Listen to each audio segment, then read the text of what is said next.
Hello everyone, I'm PlaidPagan, and this is my channel where we celebrate all things horror. So I gave it a lot of thought before I uploaded my first video on this channel about what I wanted to talk about, the first thing I wanted to cover. So I decided to go with a book. Now the book I decided on is The Troop by Nick Cutter. Now this is a digital copy, so the screen is obviously going to go blurry, but you get the idea.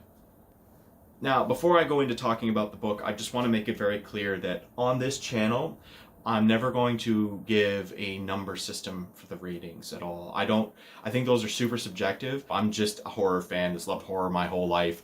I'm not about to start coming up with something like I'm an actual critic. I'm just going to talk about stuff that I like, stuff that I don't like, and why it might be something you might like. So even though this book came out in 2014, I didn't get around to reading it until March of 2020. I only found it because I was looking for horror novels written by Canadian authors. I like to kind of, as a Canadian, I don't know, it's not a patriotic thing. I just kind of like to see what other authors or artists are doing from my own country. So while I was doing this search, The Troop kept coming up. I kept seeing it everywhere. It kept getting good reviews, good ratings. A lot of people said they liked it. A lot of people said it was too gross.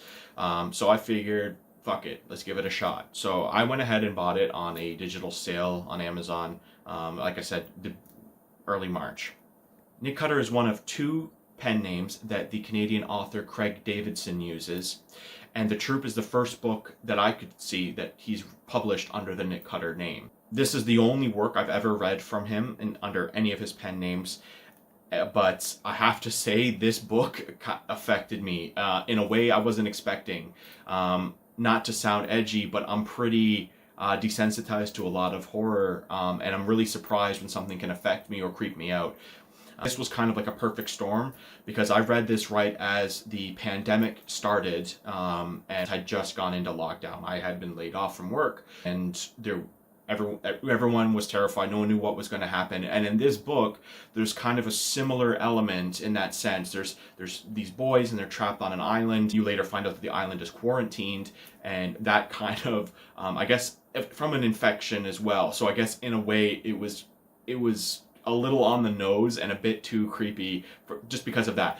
Even though it's not exactly relatable, just kind of the circumstances were a little bit similar. Obviously, the creature in this book is a work of fiction, and the actual pandemic is a completely different thing, obviously. But what I mean is that the whole isolation that the book kind of enforces felt pretty real at the time when I was reading it. The basic plot of the book, without going into any spoilers, is that there are 5 teenage boys, 14-ish, I think is what they say, and their scoutmaster. And they are going on basically a camping trip to this remote island just off of the coast of their hometown mainland. I think it's Newfoundland, I'm pretty sure. Might be Nova Scotia, but it's East Coast Canada anyway. On the first night that they're on this little camping trip, this boat shows up. And on this boat is this guy who's emaciated and malnourished. He looks like he's starving to death. He's sickly, and it describes him as being he's in a pretty rough state. And before this, we learned that he's literally been starving to death. He's got like an insatiable hunger, so he's been like eating all kinds of weird shit that he could find. Now, the thing about this book is that it doesn't go into, like, it seems like it's going in a zombie direction. It doesn't do that. And I really like that because at first I thought that was what was going to happen, and it really subverted my expectation, which was awesome. Anyway, back to the plot. So the scoutmaster, who is also the town physician, decides he wants to help this guy because this guy showed up, and the guy's not threatening. He's sick. He's looking for help. He doesn't really know what to do, and the scoutmaster, of course being a doctor, decides to help him. Brings him into the cabin, keeps him isolated from the kids because he's not sure if this guy's infectious, if he's got some kind of serious disease that could harm the children, or teens, whatever. Shortly after that, we discover something pretty disgusting. This guy is basically a host for a bioengineered tapeworm type creature. Yeah, it's kind of disgusting. I have a thing with worms, specifically like maggots and stuff like that gross me right the fuck out. So this book immediately approaching this flesh-eating worm was already off-putting for me straight away. But, and that's not a major spoiler. That happens in like the first 2 chapters of the book. It's pretty quick. Basically, after that, things become pretty much about surviving and keeping this infection away from the children and preventing it from getting them all sick. There's these awesome interjectory bits, what they call extra textual parts in between the chapters, which was kind of like a throwback to older horror like Bram Stoker's Dracula and Carrie, and a Wikipedia page as well, but this was kind of a common thing that people had noticed. But they give these interesting pieces of information about what's happening from outside. So we learn through news reports, lab results, these kind of things, about what's happening and just how severe it really is. Before I say anything else, I just want to point out that I loved this book, like, with a passion. I would definitely read it again, even though it grossed me out. I don't usually read this type of horror. Generally, my taste tends to be more gothic horror, vampires, ghosts, supernatural, and like cosmic is my favorite genre. I tend to read a lot of that kind of horror, and this was a new experience for me. It was not something I was expecting, and I really enjoyed it.